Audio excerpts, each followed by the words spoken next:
Hi, Chris. How you doing? Yeah. How are you? Yeah, I'm not bad, thanks. I'm not bad. I tell you, examining was strange. We're different. We wore these plastic visors, so I felt like a stormtrooper from Star Wars. Can you see the chat box? Can I see? That's a question. Let's have a look. Can I see the chat box? Yes, I can. Okay, Yeah. cool. And I'll be going backwards and forwards. When I go to full screen presentation, can you still see me?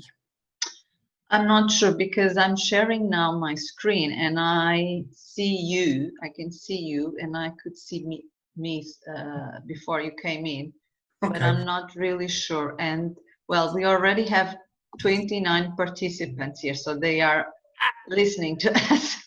Hello, 29 participants. Oh, good stuff. Well, I'll tell you what, I might ask you when I'm displaying the screen, just out of curiosity.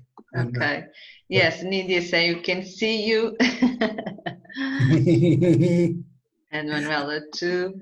Hello, Nidia. Hello, Manuela. Susanna, Alexandra. I still haven't. I lost my glasses, or I lost one of the lenses in Russia. So I still haven't got around to getting a new one. I can function perfectly well without them, except occasionally you see me do this, and I look at the screen. So.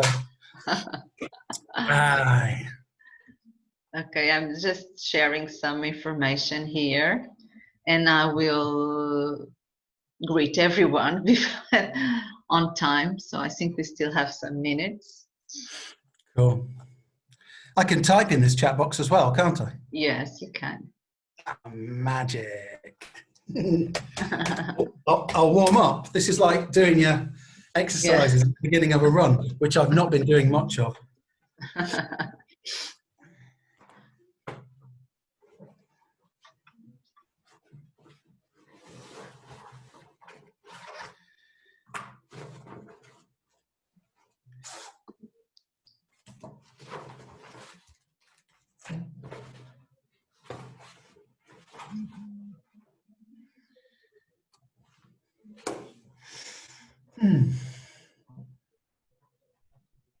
So do you want to do a warm-up? That was my warm-up. Can't you see I'm breathing heavily now?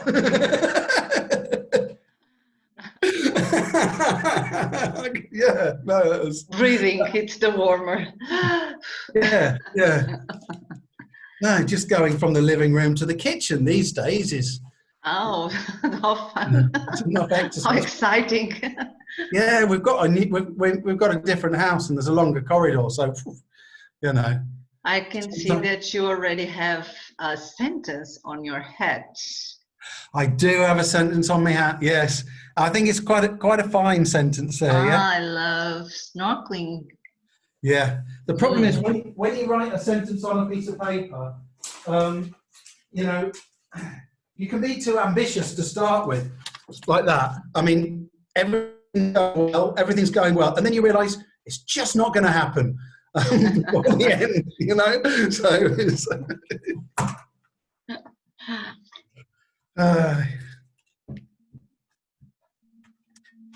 various sentences elsewhere. I love swimming and I love lying in the shade and that. But I thought we'd go with snorkeling today. I don't love snorkeling. Oh, so you're lying. Okay. Yeah, as usual. Yeah, I once tried it in the Red Sea with a friend. I can't really swim, so I swallowed half the Red Sea. I wouldn't dare to do that. It's nice, isn't it? No, I wouldn't dare to do that. You wouldn't dare to do it. But it was only snort. I mean, I only had to get my head up underwater and breathe through a tube. But it was all a bit too much for me. So so I managed to get my head underwater for about 30 seconds. So okay, that's cool. 30 seconds. There's pictures online now of everybody going to rivers and beaches and just feeling kind of free, which is nice. What are you guys? What in Portugal? Are you in what kind of stage of lockdown are you? Well, at the moment we are traveling around the country. It was a holiday with a week with some holidays, as I told you. So I think we are just traveling around the country, and we can go to restaurants. Yep. But everything is closed, like bars or restaurants at 11 p.m. 11 p.m. Yeah. That's, you know, it's maybe better for everybody in general. But yeah. I think so. Yeah. Okay. I think we've gone. They've called them phases here, and they've said today we're on phase 3 for the first time. Which means? I don't really know. I mean, I came back from the centre of Seville just now, and there are people in cafes, but mostly it's, you know, there are no tourists. You know, the Giralda, Seville Cathedral, nobody, and that because nobody can get in. So yeah, you know, still calamity state. Okay, Chris. I think I'm going to start. Magic. Yeah, it's 6:30. Okay. Yeah, so I'm going to stop sharing my screen. So hello everyone. Now I can see that you can hear us and watch us. My name is Sonia Ferreirinha, and on APPI and APPInep's behalf, a warm welcome to all of you participants and to our friend and speaker, Chris Roland. This year, APPInep, the APPI Special Interest Group, is celebrating its 20 years of existence. Yay! So this webinar is one of some other events that we would like and we hope to develop throughout the year and to celebrate the anniversary. Besides this, we are also preparing a special summer edition of the APPInep e-newsletter, and you will receive an email from APPI inviting you to contribute to that special edition. And it's going to be focused on teaching online. And so the idea is to share the participants, the Portuguese teachers, your successful online teaching practice during these difficult times. And we are pretty sure that there must be lots of interesting practice that everyone would like to read and keep as a record for the future. So you will receive an email next week with that invitation. But now, with no further delay, and we will listen and watch Chris that agreed to share his own creative and probably crazy ideas for teaching online. So a big, huge thank you to Chris for accepting one more time APPI and APPInep invitation to present his session, Structuring Fun for Primary Learners Online. The screen is all yours. Okay, well, let me see. Let me see if I can share a screen with you first of all. Let's see how that goes. How's that gone? Okay. Does that seem to work? Yep. Okay, magic. And can you still see me in a little box? Or not? Yes. You can still see me? That's magic. Okay, let me see if I can bring up your chat box. That would be great. Oh, I can, yes, so you can see me, we've got the chat box, we've got everything, okay. I might move things about on the screen if they get in the way. So have you got the PowerPoint presentation, have you got it in a little box in the center, or have you got it on the whole screen? What are you guys seeing? Little box. Okay, marvelous. So nothing that I'm doing is getting in the way, which means that I don't have to transition anywhere. That's marvelous. Okay. Right. So I'm going to start off. I'm going to tell you about my recent publication very quickly, and then hit you with millions of ideas. So the publication is this. It's my latest book on primary teaching or teaching young learners. It's just out. It's 342 pages of love with 300 images and photos. And if you pre-order it from these people with this code, you get a 20% discount. So that was the ka-ching, the commercial bit, but it does have some relevance to what I'm going to tell you. So moving on, you've seen the sentence on my hat, yeah? Now, okay, it's only one sentence, but if you're 7 and you've been looking at this for the last 45 minutes or hour, how can you not learn the sentence? You see what I mean? So each day I change these over. I'm working my way through a lexical set of beach activities from New Tiger 3, I think, which is, you know, I like snorkeling, I don't like snorkeling, I like making sandcastles, etc. So whether it's your baseball cap or a woolly cap or anything, you're getting a free sentence there. It's cheap, it's dirty, but, you know, I never profess to be anything other than that. And then obviously we all know what's in the bag, but there's also what's under the hat. So I've got something under my hat. It's actually very painful at the minute. And so what you guys need to do, if you're 6, 7, 8, is to guess what it is. And the way you do it is by typing, I think it's a. Now, most of the time on our online lessons, the real chaos, the real suffering starts when our students don't know what to do or they can't do what we've asked them to do. So, I mean, my first, you think it's a rat? Good one, Constantia. It's not, but good try. So, if we always make sure that there's support, if there's always support on the central display, the language that they need, so we've kind of given them the answers. So, what we do is we have that, I think it's and we have it on the central display. And then we don't get any kid going, Mom, how do I say I think it's a? And they've got no excuse not to make the full sentence. Now then, you guys you're already guessing, you're going for it, yeah? What I would also do is, I mean, what we're trying to do is we're trying to milk every activity and get as many sentences as we can from the kids, yeah? So, but it's also quite tricky if they're working from just infinity. So before I start this activity, I haven't done it here, but I would have on the central display, I would have a list of animals.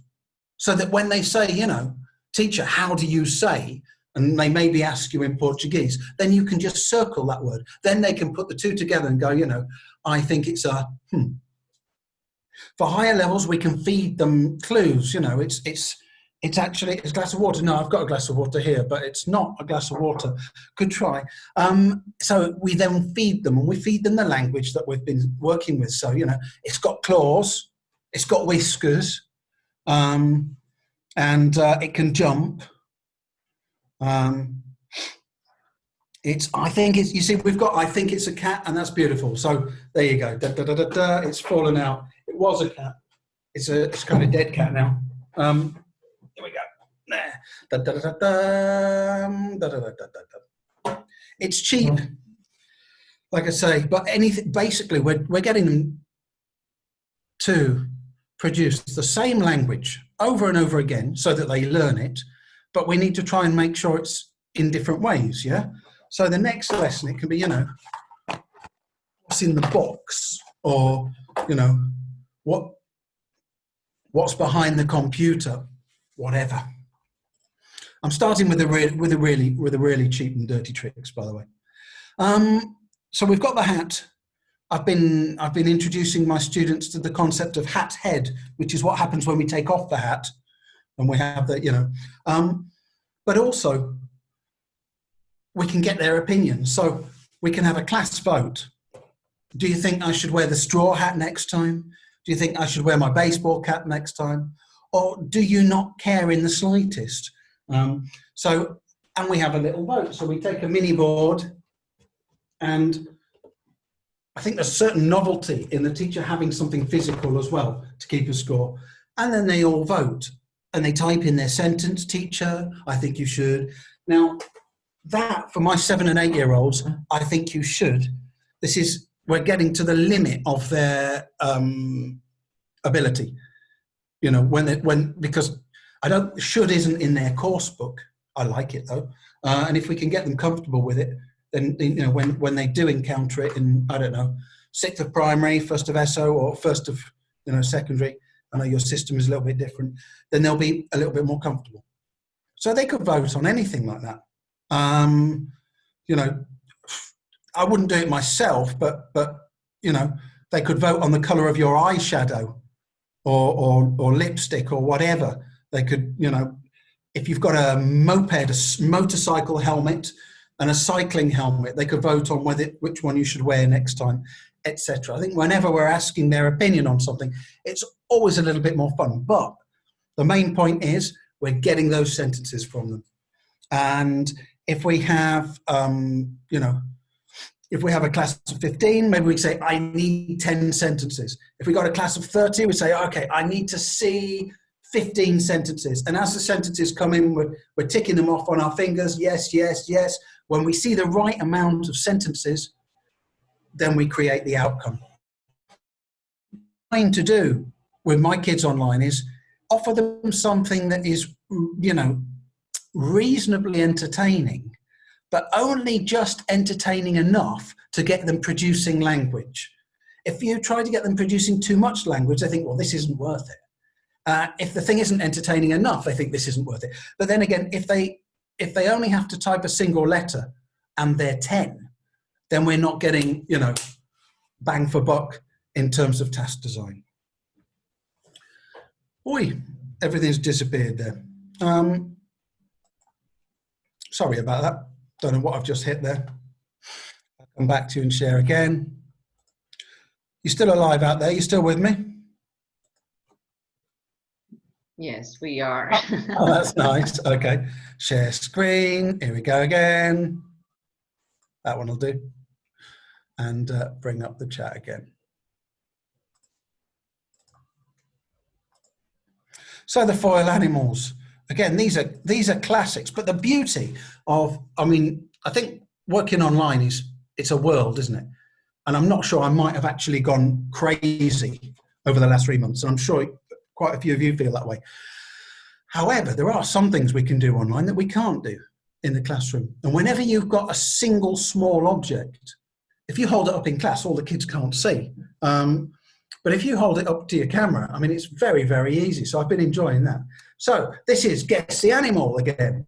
And again, I wouldn't accept a one-word answer. It would have to be, teacher, I think it's a. Any ideas there? Oh, look, you can even see a bit of it coming out there. Seal, a sea lion. Oh, we're very close. We're very close. It's the same family. So obviously, if you are my students, I'm making you say, teacher, I think it's a, and then I'm not reading out the answers that are just one sentences. So I'm trying to create the, you know, the impetus. Jorge, I think you already got it. This is actually, I mean, we can make the unveiling as long and drawn out as we want to. So look what we've got here. We've got, oh, a bit of tooth there. See, 2 long teeth, it's got 2 long teeth, etc. So even if our students are not producing the language, they're still listening to it all. Yeah, we've got a foot flipper thing here. We've got a flippery tail. This is in fact what my partner has referred to me as in the past. It is indeed a walrus, and resembles me more than ever after 3 months of lockdown. So that's another one. If you don't want to wait, you can use this to wrap up little animals later. If you don't want to waste foil, then you could wrap them up in a handkerchief or a piece of cloth. I think a collection of little plastic animals is invaluable, but it could be anything. You know, it could be your kids' toys, or it could be, you know, any objects. You could have crockery, spoons, if you're doing, you know, spoons, knives and forks with your little ones. Okay, let me tell you a little bit about the backstory. I came back, I was in Siberia when this happened. I was actually in this city, Norilsk, in the Arctic Circle, when the lockdown, when the coronavirus started. And this was the view from outside my hotel room. And then I came back 3 days after Spain had kind of locked down.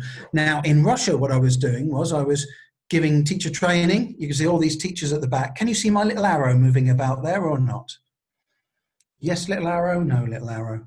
Yes, marvellous. So these are all teachers at the back, and these are students, and each day I taught live students and then talked about the techniques. And then came back to Spain, where I started talking to teachers about students that they couldn't even see, who weren't even in the same room. So the shift was quite radical, really. But I had just finished writing the book that I showed you at the start. So what I've been doing since is I've been trying to map the principles that I've been using to teach kids face-to-face to teaching them online. Now, most of them have found their way across, but maybe in different orders. So we'll touch on a few of those as we move forward.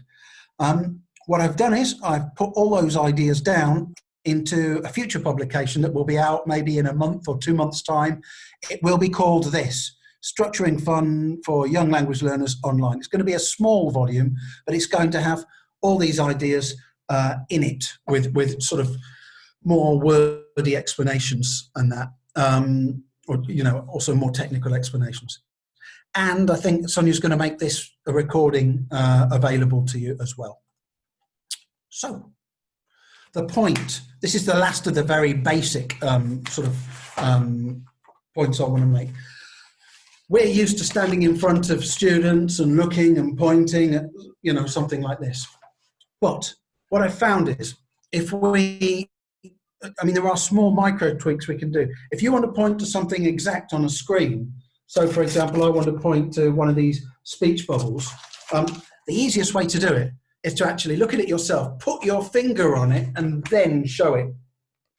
And that has saved me no end, because if you try and hold it up and then point, often you're working backwards. So it's boom, boom, boom. And then you can make minor adjustments there. So it's kind of micro mechanics. It may serve you, it may not. I'm hoping it will. Now, when I started this, I noticed two problems. Now, the first problem was the airways, the air channel, because we've got the microphone, you know, we've got us to them to us, the microphones. We've got the chat box, us to them to us. We've got the central display, where we can use as our board, and we've maybe got little boxes where we can see them, maybe we haven't. Again, with the audio, maybe they've got their microphones on, maybe they've got them silenced. But if they can't hear you, then there's a real problem, yeah? That's the first major problem. If there's distortion, if you're, you know, if you can hear yourself looping, etc., etc. So very early on, I thought, you know, I need a way to actually, you know, get the kids to, you know, mute their microphones. I can mute them as well, and that, but often they don't understand. If you kind of mute a kid, they might not understand. They might leave the room and come back, or unmute themselves if they have the capacity, depending on the platform. But it doesn't really solve the problem. So whenever I do mute a kid, and I do that sometimes, I always accompany it with a comment. You know, Daniela, I'm muting you because there's distortion, because otherwise she doesn't realize what's going on, for example. So, so imagine there is a lot of noise. I created these. You can see them here. Here we go. There we go. So these are my sort of little messages. So if it's pink, mute your mic. That means everybody has to mute their mics, or I can do it for them, that they understand that we're on, you know, we're on muted. And that's especially good for the clips. And I was going to use green, red, and yellow, but I thought, you know, that the red has negative connotations, and we might already use that for classroom management. You know, when things are going good, it's green, yellow, red. So I thought we'll go for different colours. This is in PDF. We'll send to Sonia, and Sonia can send to you. You print it, you cut it out. I put it on the back of a chopstick there. So also, I wanted them to realise that it's not always bad when we all mute our mics, because it is often for something good. For example, we're going to watch a clip. So, and I accompany it with, you know, mute your mics. It actually says it there. And now the kids have, you know, teacher, do we mute our mics? So they're getting that language. The green one, unmute your mics, you know, for a moment of craziness, and that if we all want to sing a song. Also, if a child starts to talk to you and they've still got their microphone not activated, oh, you're very welcome, Katerina. I lost a glasses lens in Russia in the picture you saw. It will now be lying under, you know, 10 feet of snow. So that's why I have to look at the screen a little bit close, because I still haven't got around to getting new glasses. So if a kid starts talking and they haven't muted their mics, this is good to remind them, you know, unmute your mic. And then this one is when we're doing an activity together and we can unmute our mic when we want to speak, then we mute it again when it's, you know, when we've stopped speaking. So I'm trying to raise awareness. When I introduced these, I used my learners L1. I explained it to them first in Spanish. My learners are Spanish, as you know. Then, in fact, then I did it in English. So they got both. Sometimes I sandwich things and, you know, tell them it first in English, then in Spanish, then in English again. But so they understand that now, and these are quite nice. Right, next thing. You may have finished the lesson and you find it goes on forever. Somebody even posted like a Laurel and Hardy clip where they're going, you know, goodbye, goodbye, goodbye, goodbye. And that. So I thought, okay, these things are lingering, then why not play with that? So I said to my class yesterday, for example, I say goodbye, goodbye, see you on Monday, and everyone goes, see you on Monday, and I go, see you on Monday, and everyone goes, see you on Monday, and then I go, see you on Monday at 5:40, because they're after school classes, and they go, see you on Monday at 5:40, I say, see you on Monday at 5:40, see you on Monday at 5:40, see you on Monday at 5:40 for English, see you on Monday at 5:40 for English, see you on Monday at 5:40 for English with the others. See you on Monday at 5:40 for English with the others. And it's just getting longer. And then the final one, which I've never got to yet, is see you at 5:40 for English with the others online. Yeah, but each time we're just extending it. And it's like a little game, looping, looping, looping. You're absolutely right. Yeah. So, and the game is, can they keep going? When they can't keep going, we just smile and we end the meeting, you know, and that. So you can challenge it. Obviously, you will need to decide how you're going to extend that with your groups and what scripts will be good and useful for them. But we just turn it into one more game, and then you end up laughing. And even if it's been a really stressful lesson, you walk off into the kitchen to make a cup of coffee, and I think it makes a difference. Next idea. So we've talked about support. I'll talk about it again very briefly, but we want some support on the screen, because otherwise, if they don't know, somebody will end up bailing them out. It will either be you, or it'll either be mum or dad. And the moment they get confused, you know it, they start calling for mum, and she comes to the computer and she doesn't know what's going on. She doesn't know what the kid's meant to do. So we always want, whatever problem our task is posing, we always want it to contain its own solution. Let me demonstrate. So this is what I call a conversion task. So we have this here. Basically, the teacher says 8, and the kids have to type 8 in the chat box. Now that's great. If you know how to spell 8, I always think 8's the trickiest number from 1 to 10. It's the one my kids always have most problems with. Anyway, if you know how to spell 8, that's fine. If the teacher's asked you to spell 8. If you don't know how to spell 8, well, if you haven't got this on the display screen, what do? It's quite difficult. You're probably going to ask someone or get it wrong or stall. However, here, immediately, they just look over, they find the number 8, they can see how it's spelt, and they type it in. Chrissy boy, aren't you giving them the answers? Well, yeah, I am, yeah.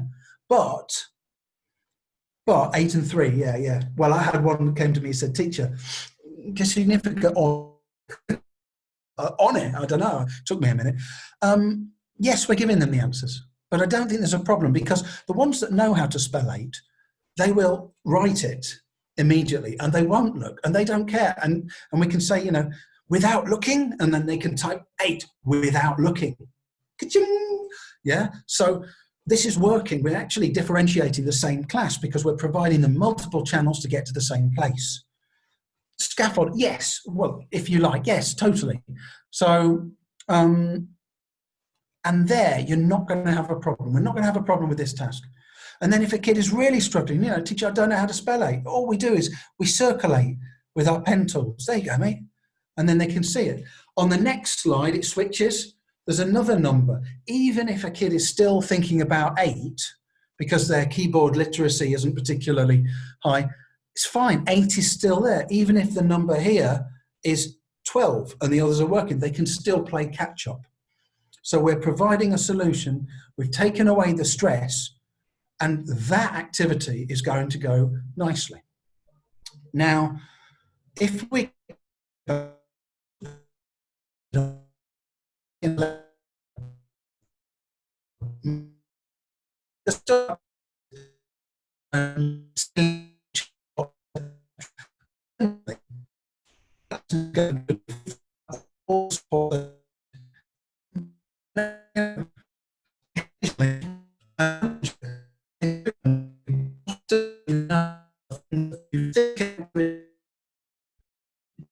so if we've got a group of, are you all still there, by the way? Yes, good. Yeah. If we've got a younger group, and they're going to struggle with actually typing the numbers, thanks folks, then we can have something like this. Here you go. Let me transition to the next one. So what we've done here is we've reversed things. So now the question is 8, and they have to type in just the number. So this is for the year below. This is for the 6-year-olds or the 5-year-olds or even the 4-year-olds. So it's the same task. We've just tweaked it because now in the chat box you can see they're just typing in a number, but they've still had to read the word. They've had to retain the word as they move across.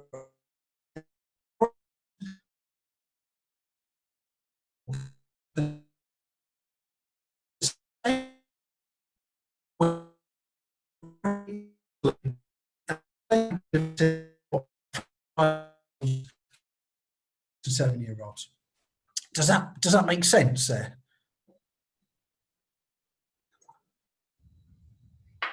Yes, marks. And you will know. You know when you've overloaded them, yeah? And they all get tired and they start to go, oh, and then they just start typing, lots of zeros into the chat box or something like that.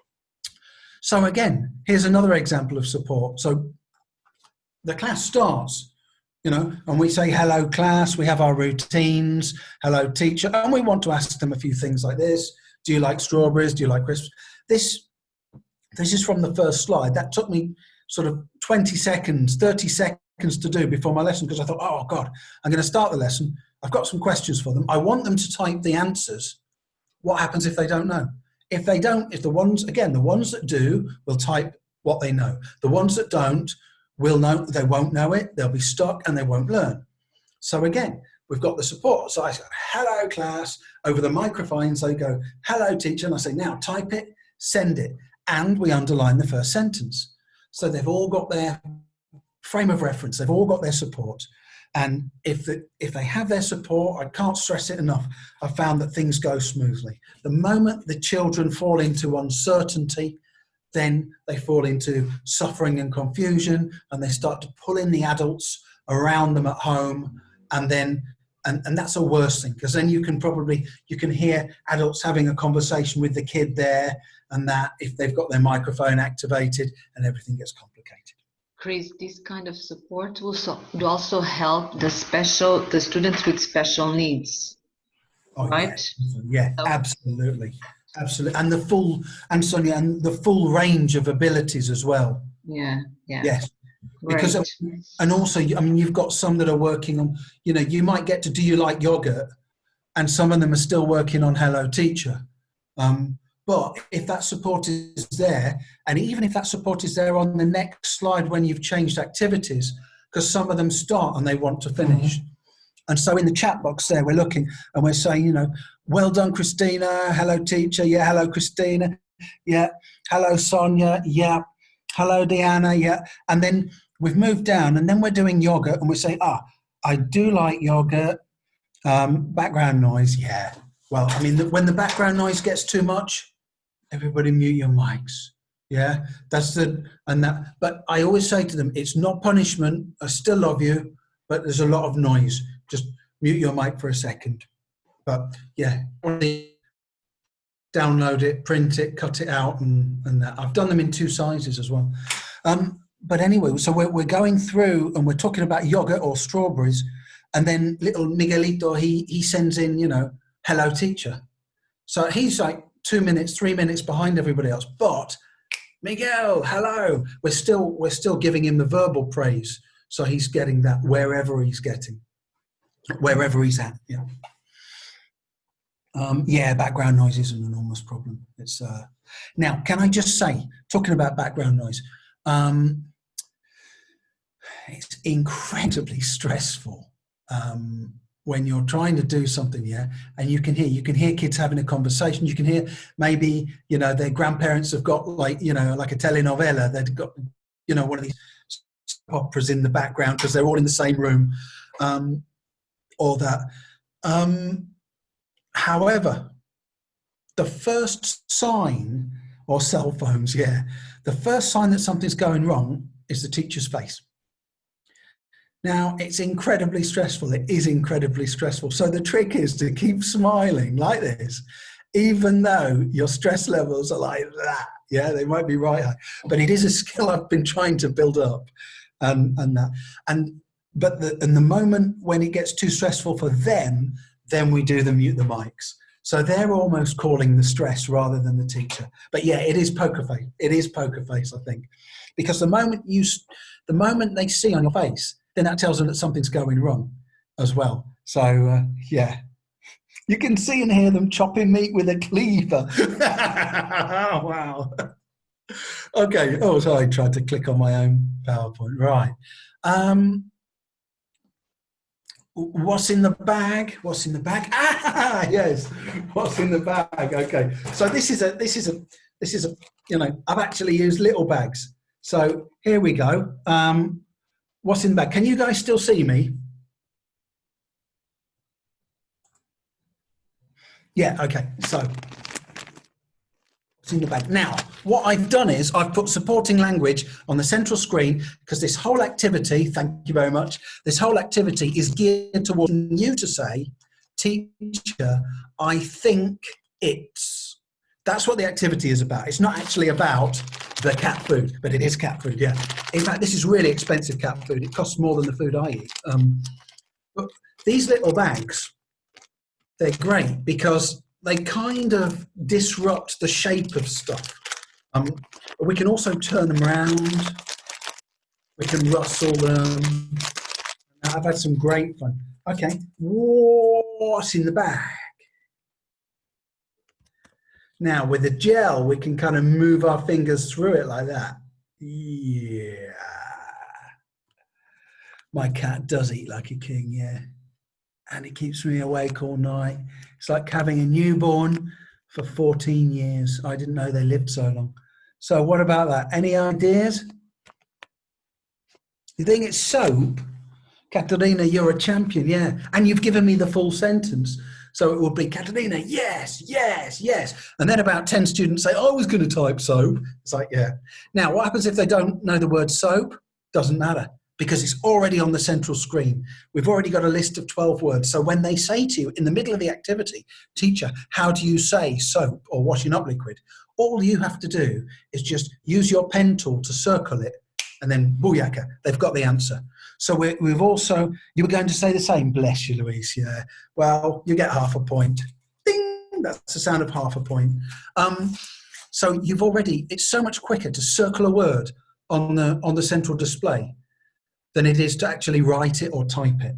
So you don't have to transition. You get what I'm saying, yeah? So at every point we're thinking, it's just like in class, you know, when you've got a line of kids all coming to get your help, we're thinking, okay, what's his way?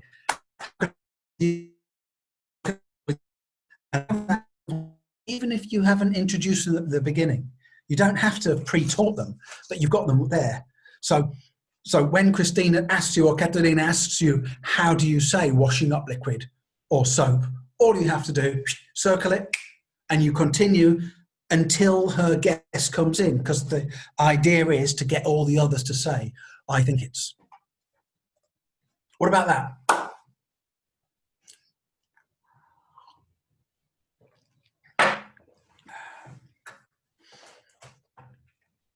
Mustard, good try, Christina. It's not mustard, banana. It's like a vegetable banana. Yeah, so guys, you can spread it, Sandy. You think it's cheese, good try. No, it isn't cheese, I'm sorry. Andrea, you think it's soup, good try. No, I'm sorry. Fernanda, good try. No, I'm sorry. Avocado, Susanna, yes, it is avocado. Now, the thing is about these little bags, that's when they come into their own, because they disrupt the shape of the actual fruit. So they can't see what it is. So it's quite good fun. You just put a tiny bit of tomato in and squish it up, tiny bit of watermelon and squish it up, and that. You know, but they're quite good fun. I like them. Right. And you can see as they come through the answers, we try to respond to each one. There's so many of you here that they're flying up, but just it becomes like an auction. Verbal praise is really good. I know you guys have got 30 in your class. You're going to be like, you're going to be needing oxygen by the end of that. But I think you will have found as well that sometimes the students, you can hear them say to, you know, Diana says to her dad, yeah, the teacher just said that to me. You know, and that, or sometimes they even come and say, thank you, teacher. So as much as you can, if you've been sat in your front room feeling silly, thinking, you know, why am I saying all these names each time? It's priceless. It really is. So I'd say have an extra coffee before, fill your lungs and go for it. Okay, the manual scoreboard you've seen. So this is, I mean, I have less students than you, I'm sorry, but, you know, just, this is not actually a scoreboard. I don't know, have I got this on? No, I haven't got it on. It's not actually a scoreboard. This is just a task completion record. So when they've done an activity, it could be an activity from the activity book they're doing. We could be doing it together on the central screen for support, but they're also doing it in their book. When they're finished, they go, teacher, I've finished, and they just get a line or a tick or something. So it looks like a competition, but it's not. It's just extra motivating. And then we go, oh, you know, oh, well done, Braden. Da, da, da, da, da, da. Braden's finished. And that. In a game, we can give them these, stick them there. This is just another task that they finished. This was over the course of an entire lesson. You guys have got a lot more students, so it's probably going to look like that. But again, it is just just changing up the recognition and the outcome. Because, you know, if you do somebody asks you to do a job, you do it, and you know, there's no outcome, then you know, you think, well, what did I do that for? So it is a reward, yes, and yes, I mean, they need something, and that outcome, as long as it's tangible, doesn't have to be well done, but they feel, you know, oh, I know why I did that now. Distorted sentences. I've had quite a lot of fun with these. So with these, I'd ask them, you know, type it in the chat, send it. Now, I mean, for you guys, that's fairly obvious. And for them, it's probably fairly obvious. But again, what we're providing is a problem and a solution. This is a PowerPoint. It's a PowerPoint slide. And I've put 4 white, long rectangles over the word. You can make it more easy. You can make it easier, more difficult. But it is, again, it contains a solution to the problem it's posed. So then they're all typing in the chat, what are you doing? These are the phrases that I want to work with them. You can see it's part of a set. We've got I am fishing. Are you playing volleyball? Again, it's cheap and easy. We're just working the same sentences that we've been working. Oh, thank you very much, Sophia. But we're just finding a different way, a different excuse to get them typing the sentences in the chat.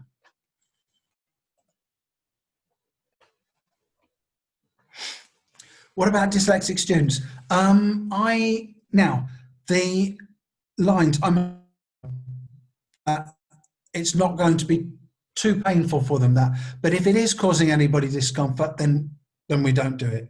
I know that there is a particular problem with vertical lines and the white running between. So play it very gently, see how they're coping. If you just get silence from them, then maybe, that's not such a good one.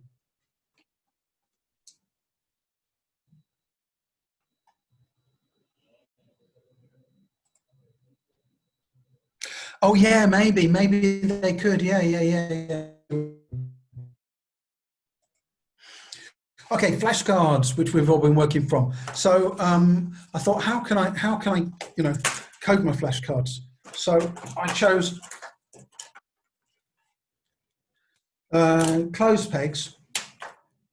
So if I put a green, I've color coded the sentences. Green is positive. It's the coding that Quest coursebook uses. It's the coding that I think New Tiger might use it as well. So green is for positive. If I show you this, you make a positive sentence. So this is, I like orange juice. If it's a red close peg, it's, I don't like orange juice. And if it's a blue, you know what's coming, yeah? Question, do you like orange juice?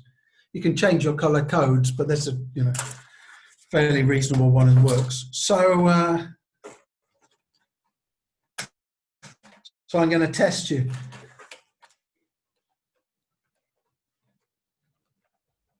This is a 2-sentence reply. Ready, steady. Type it, send it.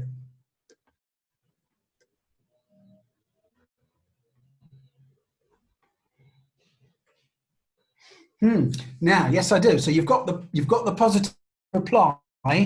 Do you like ice cream? Yes, I do. Yes, and that was Constancia was the first person in there. So we've got the question. We've got the and then, for example, this one would be.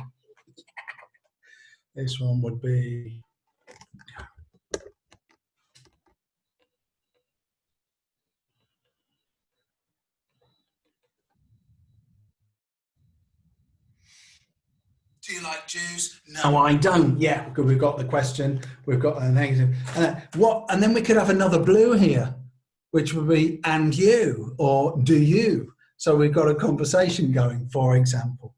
Again, it's another way of drilling our sentences with our flashcards, but we're just using novelty. It also depends on what color close pegs you happen to have on your line. Okay, next, what have I got to show you? Okay, so I mean, we've all got a cuddly toy. This is Rupert. Rupert's 45 years old. I got him when I was 2. You can even see, there's my name on his waistband where I took him to school. So Rupert looks gentle. Yeah, he does now. He had many years of me lying on him, vomiting on him, occasionally crying on him, etc. Now, I would never take Rupert to the academy, and I would never take little Ted, you can actually take little Ted's, because they've got too much sentimental value. But we can use those, and we can also use various other mascots. The one I'm going to show you that I've been using a lot is Henry. This is Henry. Henry's this big. It's actually my partner's, but Henry's been into class. He's been home with students. Students have put Henry through the washing machine. Now, what we can do with Henry is we can basically reuse our flashcards. So we need to ask if Henry likes, we're trying to decide what Henry's going to eat for lunch. You know, does he like yogurt? Does he like chicken? Does he like, so we sit Henry on our knee and then chicken, and we need 10 sentences from the class. Henry, do you like chicken? We've got the supporting language in the middle, and once we're counting up, do you like chicken? Henry, do you like chicken? Do you like chicken? Do you like chicken? Yes, we've got 10 sentences. Henry, do you like chicken? And Henry, Henry either shakes his head or nods, or sometimes he even sort of takes the card off us and throws it away, which is a little bit naughty, and we don't want him to be naughty too often, because there's no point in having a class mascot that everybody hates. But then, and Henry can get excited. He can say no to the first 5 things and then yes to the next. Again, what are we doing? We're doing the flashcard as if we're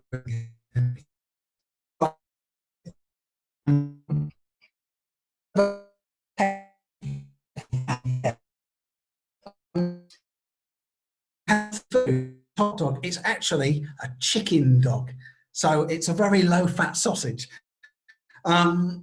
But what I did with Henry is, in fact, over a few lessons, I'd shown them a series of condiments, mustard, mayonnaise, ketchup, hot sauce. And they'd told me whether they liked these things. And then we decided to make a hot dog with Henry. So they had to type in, Henry, do you like, or no, Henry, do you want? So we shifted it. Do you want a sausage? And then when I got sort of 10, do you want a sausage? We asked him, and he said yes. And there was a, Henry, do you want some bread? Yes. Henry, do you want a hot dog? Yes. So then we had the hot dog. So then we started with the condiments. And again, this is all language that has been previously worked. So we're not just throwing, mustard and mayonnaise at them. And what you need to do is choose the language that is most appropriate to your students. It could be, you're talking about healthy food, this could be a salad. But you can see from the state of me, I've not been eating many salads. But it could be a salad, so we could have all the ingredients to a salad. So it was, Henry, do you want mustard? Yes. And we could hear the kids. I actually had my partner stood behind the computer taking these photographs. You could hear the kids going, yeah, he wants mustard as well, and he wants mayonnaise. And so each time I put new stuff on the, and you can see here, I'm having a little talk with Henry, because I said, Henry, are you going to eat this? And Henry was like, yeah. And by the end of it, when we put on fried onions and grated cheese, in the end, Henry whispered into my ear, and it was, Henry said he doesn't want it. And I said, you said you were going to eat it, and he didn't want it. So we're doing third person as well. And then one of the little kids said, teacher, you eat it. Yes, I can have it then. Absolutely. Okay, I don't. Do I eat it? I ate it. So you could make a salad. A salad would be more healthy. You could make a taco as well. Mexican style taco. And that there's obviously various other things. Right. But I haven't got a watch here. Are we okay, Sonia? Well, we are 7:15, but we don't have any questions so far. So maybe you can go on for 5 minutes more. What do you think? Yeah. Well, so colour dictations. So we had, the kids cut out these little cards at home and that, and then I was telling them, continue. Okay, thanks. We'll continue then. And then I was telling them, okay, everybody colour the boys' pajamas, and I have my own crayons here, which I think is incredibly useful if they're colouring at the same time. I just hope that my bosses are understanding when they come to see that the activity book has actually been, my copy of the activity book has been completed this year. So we're doing this, and then I started saying strange stuff like, colour the boy's face green. And then they thought, what is he? Why has he got a green face? And they decided that the boy is not the same boy in each picture, which kind of makes a mockery of the daily routines that we were practicing there. But anyway, we did that. And then the next time, I thought, okay, some of the kids didn't all have colours, or they didn't have all the colours. So I came up with this idea. This is a colourless dictation. So it's like colour the boys' pyjamas, colour the boys' pyjama top with vertical lines. Can you see they've done that there? Well, I've done that. You know, colour the boys' pyjama bottoms, and you know, this is going slow in the speed of primary class with horizontal lines. And so if your kids have not got any colours, if you've got this, and I'll send this to Sonia as a PDF, then you can do a dictation. Even if they say, Prof, you know, I haven't got my colours. Doesn't matter.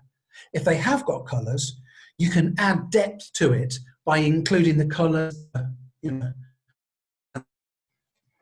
Now, I did 3 dictations in a couple of weeks, and then the next time one said, you know, I don't want to colour.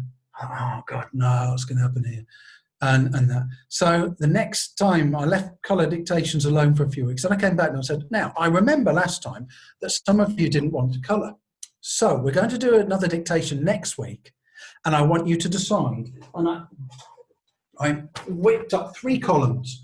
I want you to decide if you only want to colour, if you want to be giving the instructions to the others as to what colour, or if you want to colour and give instructions. And we went through and everybody chose a category. And then the next time they started, some of them were colour, some of them were taking it in turns to say what to colour and what colour it had to be. And some of them were doing both. Now, if you think about it, spare cards for those, and they draw the lines and so, yeah, totally. If you think about it, if they're giving the instructions, they're practicing much more language than if the teacher is only giving the instructions. So if they all want to give instructions and I'm the only one colouring, no problem, yeah? Also, they're kids. They will want to change categories. Can they change category? Yes. If they say, teacher, can I change? Or teacher, can I just colour? Teacher, can I just give instructions? And they could do that over the mic by activating their mic, where we're using the blue code, and then muting themselves again. So whenever they have categories and they want to change or not change, I let them do it as many times as they want. And this was beautiful because we were doing then beach cards. The highlight of my day was when one girl said, colour the beach, wiggly lines. It's like, yes! And the next little girl said that the wiggly lines had to be green. So we had a beach with wiggly lines, green. Okay, so responsive planning is what in between lessons I do my best work. I realised we were doing the normal numbers, and I realised that my kids love big numbers. So the next time we did numbers, we did this. So it was 100, and they had to go and find 100 and type in the numeral. And then I'm going through 100, 100. No, Alex, you got 1,000. That's just 10. That's 10,000, 100. Well done, Carmen, 100, 100. That was the feedback. So big numbers are quite a lot of fun. So I would recommend trying something like that. The reverse dictation I've just told you about, which is where they give the instructions. And then this is all the birthdays in the class. I've just looked at my admin file. Now, yes, we need to teach first, second, third, fourth, fifth, sixth. We need to teach them all. But why not ones that are relevant? Because every single number and every single month here is relevant to at least one student in the class. So we start at the top. We say, you know, Alex, when's your birthday? And they have to say, they activate their mic and they say, my birthday is on the, and as they say it, we just circle it. And then we say, okay, Alex, go to the chat box, type it, and then we connect with the next student.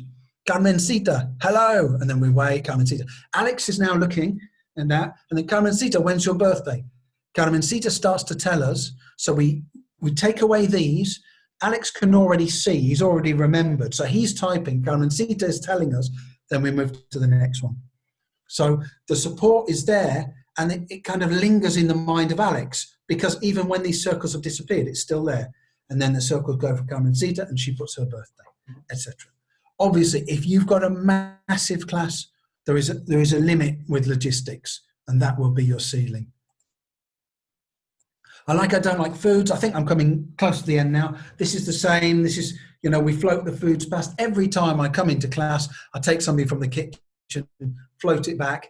On the central display, I don't like, you know, and obviously, you know, I've never tried, or I don't know, or I don't mind, and then, because sometimes they just won't know.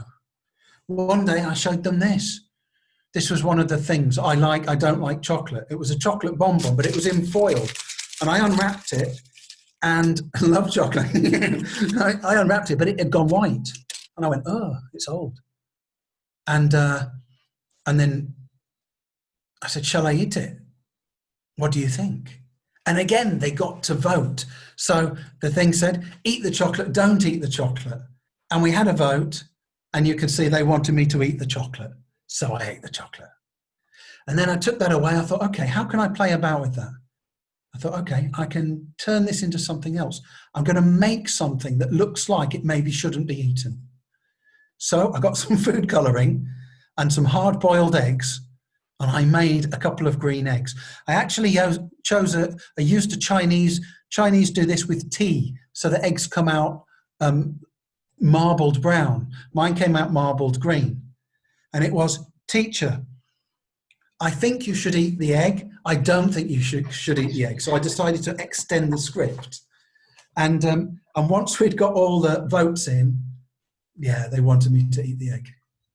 Obviously, I do say, you know, don't eat anything that's green, you know, any egg that's green from your own fridge. You know, there is that. The next time we had a pink egg. So, teacher, I think you should eat the pink egg. I don't think you should eat the pink egg. So again, there is some outcome to their voting. Okay, will it grow? That probably should be the last activity before we wrap it up. But this is, again, we can plant anything. You know, I think, teacher, I think it'll grow. I don't think it will.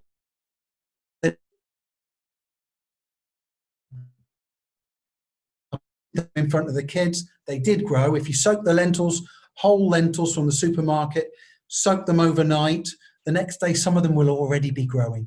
Plant them in soil, there's no risk of salmonella then, and it takes a few days before you've got microgreens that you can eat in salads. It's probably best to saute them, but you can eat them. I ate them raw as well. And each time over the next week, teacher, can we see the lentils? Can we? Yes, if I get 10 sentences saying, can we see the lentils? Or if everybody asks me. And that they were the lentils. They are delicious and healthy. You can do any microgreens, yeah? So, okay, this is really nice. And I know we're coming to the end now. Okay, these are some emojis. You can use the Segoi font, and it's already on Microsoft Word. Segoi UI, I think.